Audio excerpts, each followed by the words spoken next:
কি করিস আবার তুই?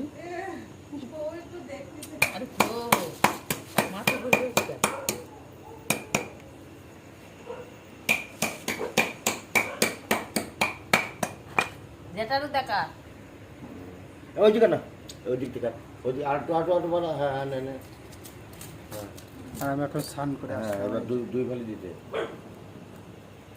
এগুলো আমার বাপ্পা শর্ট ব্লগে যাবে। বলো, আইসক্রিম খাবি? খাবি আইসক্রিম? বল, একটু ঘেউ ঘেউ করে দে। এবার বেশি মোটা হলে কিন্তু